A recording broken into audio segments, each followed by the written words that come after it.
Hi everyone, and welcome to week 4 of the 13-week book launch. I'm Eva Lesko Natiello, the author of the upcoming literary suspense called Following You, and I am here to share with you the behind the scenes of what it takes to self-publish a book. Thanks for joining me for week 4. I'm really sorry about it. Was typically planned for Mondays at 3, and yesterday, Labor Day, I was driving and I was unable to join you, so hopefully you're tuning in today. I did hear from some Australian and Canadian and English authors who were asking about yesterday's Facebook Live, but hopefully you're all here today. So what are we going to talk about today? Okay, so I just want to review with you what the plans were for last week, we discussed last Monday, and I'll tell you how far I got. I did pretty well, but did not accomplish everything I wanted to. Lesson learned, everything takes longer than you think it's going to take. I mean, that's just true about pretty much everything, but certainly when you're self-publishing a book and you give yourself allotted time for designing a book cover and doing the interior format or editing, it always takes longer than you think, no matter how together you think you are. So last week I told you I planned to do the following. Finish the proofread, accept all the track changes from my proofread, which was returned to me last week. I wanted to put the first chapter of Following You into the back of my first book, the Memory Box, as a teaser. So that meant reformatting the Memory Box interior. I wanted to finish the formatting of Following You, finalize the cover, and research advanced reader copies and how I was going to create printed versions of those for reviewers, authors who offer to read the book and offer a blurb, or even industry reviewers. So I wanted to have some print copies of those, and I wanted to research what was the best way to print those up. So what did I do? I got the proofread done. I did not take chapter 1 of Following You and put it at the end of the Memory Box because I was going to have to teach myself how to format an interior. And what I learned with over 2 days of trying to teach myself how to format, I am not good at this. And I was like, do not teach yourself to learn something new when deadlines are barreling down on you.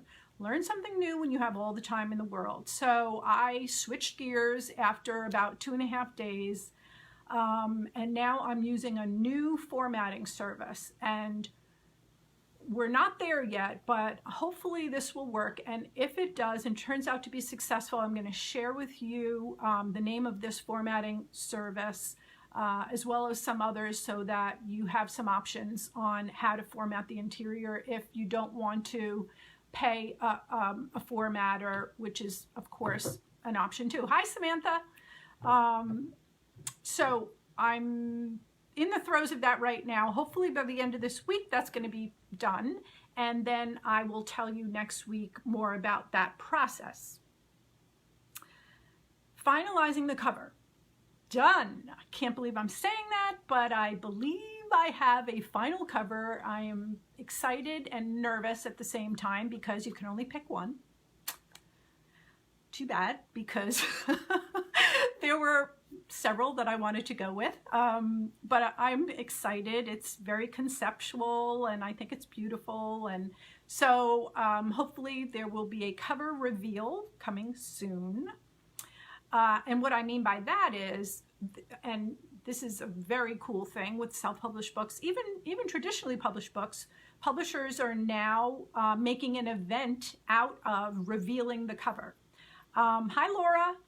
And what that means is they get in touch with book bloggers, bookstagrammers on Instagram, YouTubers who talk about books, and they do a book reveal. So it all happens in like one day, and you set this up ahead of time. You reach out to book bloggers and say, would you be interested in revealing my cover? So that hopefully is going to happen really soon, because I have to send these review copies out, and I want to make sure that I reveal the cover first. So I'm going to keep you updated on that too. More to come on the cover reveal next Monday. The last thing I wanted to do last week was to research how to print up advanced reader copies. So this is the deal.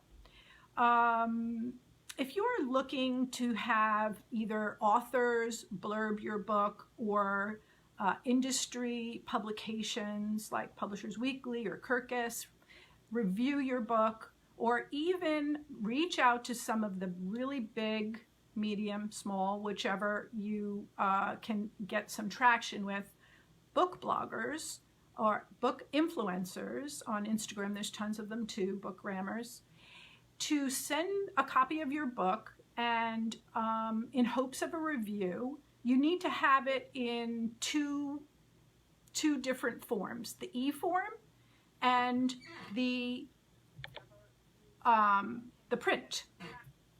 So many of these book influencers will read e-books at this point, and that's very easy to do. You know, it's super easy to, hi Patty, to get your book up in an e-version. The print version, not that it's harder, but it takes more time. And so, like, I know I keep talking about deadlines and running out of time, and, you know, everything takes time, obviously, and I'm running out of it. But if you want to get somebody to read your book for a review, you have to give them ample time. And so that means at least a month, but some people require up to 3 months, and which I won't have, unfortunately, but I'm going to do my best to get some people, some book bloggers, bookstagrammers, authors to read it and agree to a shorter, 4 to 6 weeks. Hopefully I'll have that. Now, if they require a print version,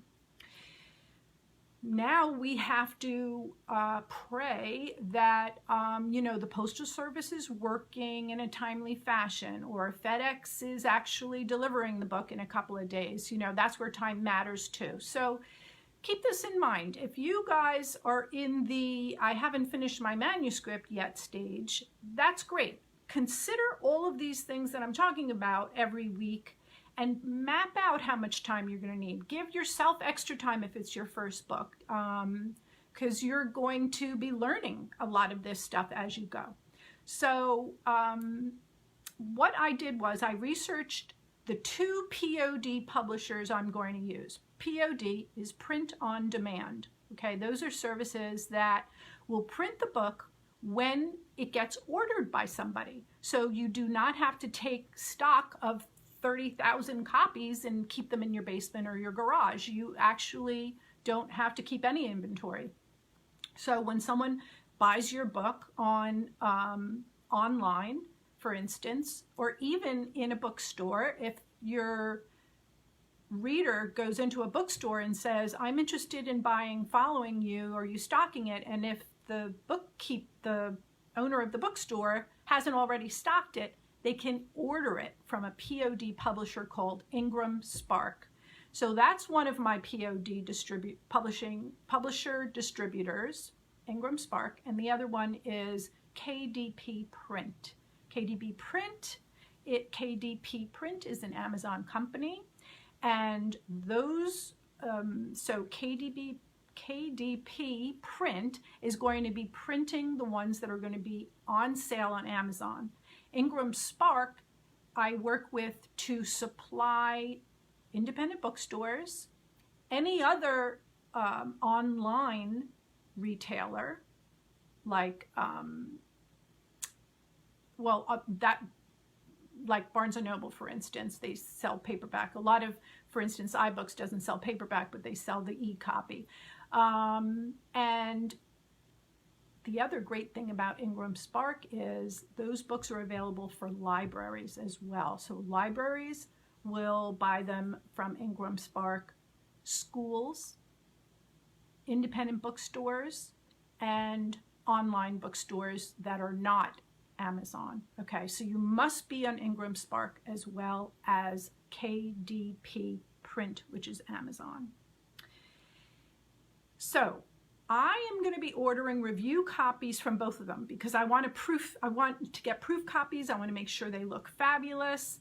And I can also send them straight to authors or book bloggers from both services. What I need to do in the meantime in order to order them from these two services is I have to upload the book file. I have to upload the interior file once the formatting is finished, and I have to upload the cover file.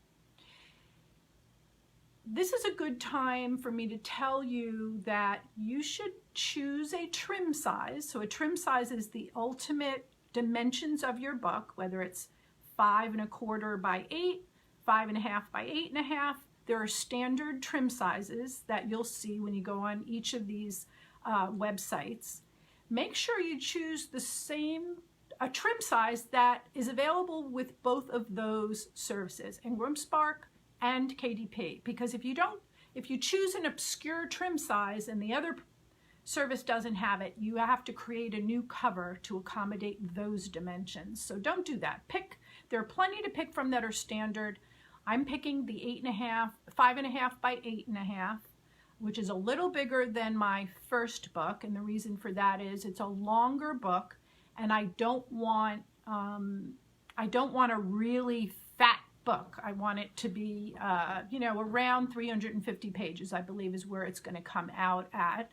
And if I went with the shorter trim size, it would be a lengthier book, obviously. So I'm going to go with 5 1/2 by 8 1/2, but there are many standard sizes that you'll find when you go and you see their lists. The other thing that I have to decide is what color paper do I want, cream or white? I recommend cream for novels. White, you more likely see those in how-to books and nonfiction, some nonfiction. If you're writing a novel, I recommend cream. And then you decide whether you want a glossy or a matte cover. And I am choosing matte. That is up to you. It's a personal choice. The next thing you must have at this stage is the ISBN number that you're going to have printed on the back of your book. And this is a number that's unique to your book, and it's a way for tracking to happen, sales tracking. And it's unique to your book. No other book in the universe will have your ISBN number. And you must purchase that from an organization called Bowker International. Once you have that, you can upload your book, okay, in KDP Print and in Ingram Spark. And you're just uploading it so you can create these proof copies. Do not go to publish yet. We're going to talk in the weeks coming, future weeks for Facebook Live videos. We're going to talk about all the things you have to upload and decide when you're preparing online on Ingram Spark and Amazon, things like keywords and subtitles and page numbers, and there's lots of good stuff, categories and pricing and what markets do you want to sell in. We're going to talk about those in a future session. You don't need to know that for right now. For ordering your review copies, you just need to pick out paper color, matte or glossy cover. Did I say paper cover? Paper color, glossy or matte cover, and have your ISBN prepared, and you'll input that, and then you just choose a quantity of proof copies and you'll get them and you'll check them out, and it will be a thrilling day, I promise you, when you open that piece of mail and see your paperback of your incredible book. So that's what I'm doing this week. Hopefully I will get this done. I need to get these paperback copies out for reviewers. Time's a ticking. I'm so happy that you joined me today. Do I have any questions? No, not yet. No questions. If you think of anything about what we talked about today, definitely leave a comment or a question and I will answer them. And that's it for this week. Good luck, gang. We'll see you next Monday at 3. Thanks a lot. Bye.